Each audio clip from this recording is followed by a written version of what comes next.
አብይ እንደ ከዚህ በፊቱ በተለይ የትግራይ ጦርነትን ጊዜ ብናስብ፣ ኦሮሚያ ላይ ዘመቻ ያደረገበትን ጊዜ ስናስብ፣ ኢቭን የአማራ ክልል ላይ ጦርነት የጀመረበት የዛሬ 2 ዓመት የጀመረበት ጊዜ ስናስብ እንደ ከዚህ በፊቱ የፖለቲካ ድጋፍ የለም።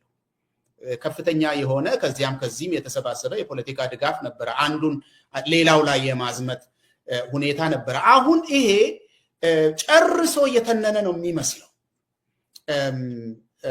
የፖለቲካ አውዱ ሲታይ ማለት ነው። ነገር ግን አሁን ከብልጽግና ሰፈር የሚሰማ አንድ ፕሮፓጋንዳ አለ።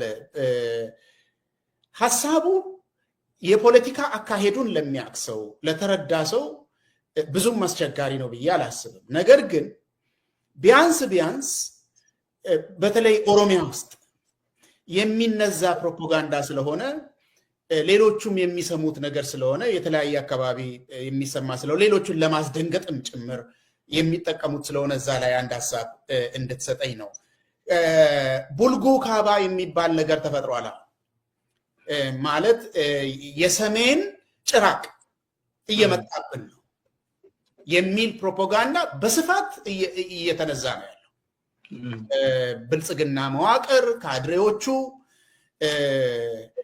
የትብብር ነገር ሲነሳ ሁል ጊዜ ምን ተስፋ አድርጋችሁ ነው ትበላላችሁ? ከዚህ እንዲህ እከሌና እከሌ እጅ ለእጅ ተያይዞ እየመጣ ነው፣ መጨረሻው ኪሳራ ነው የሚሆነው።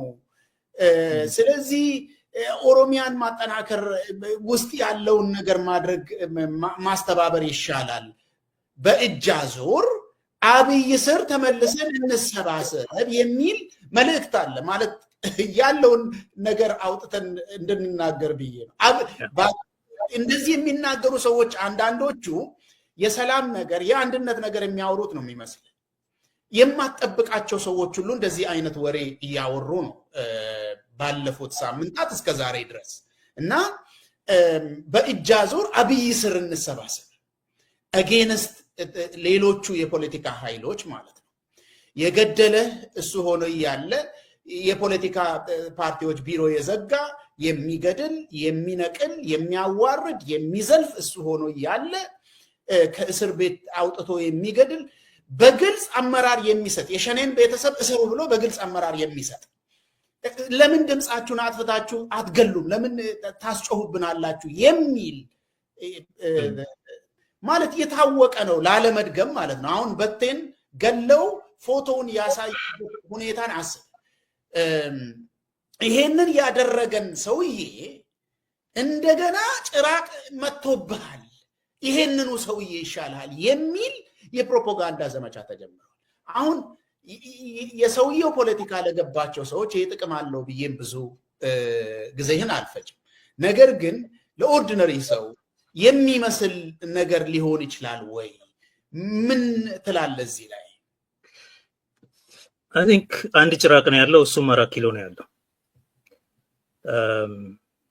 ሰሜን ያለ ጭራቅ እኛ እናት ልጆቻችንን በየመንገዱ ሲደፋ የኖረው አጫሉን የበላው በቴን የበላው አንድ ጭራቅ የአብይ አህመድ የሚባል ጭራቅ ነው።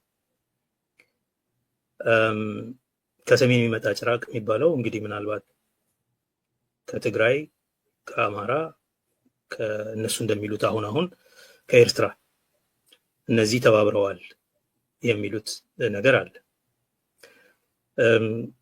ካዋጣቸው ከተባበሩ የነሱ ጉዳይ ነው እሱ። እኛ ግን ከኤርትራ በመለስ ያለው አትሊስት ኢትዮጵያዊው በአገሩ ጉዳይ ላይ በሚወጋቸው መንግስት ላይ መተባበር አለባቸው ብዬ አምናለሁ። ሁሉንም የገደላቸው የዘር ማጥፋት ያከናወነባቸው የዘር ማጥፋት የጀመረባቸው ያልጨረሰበት ትግራይም አማራም ኦሮሞም ደቡብም ላይ ያደረገው አብይ አህመድ ምናቀው ጭራቅ ይሄ ነው።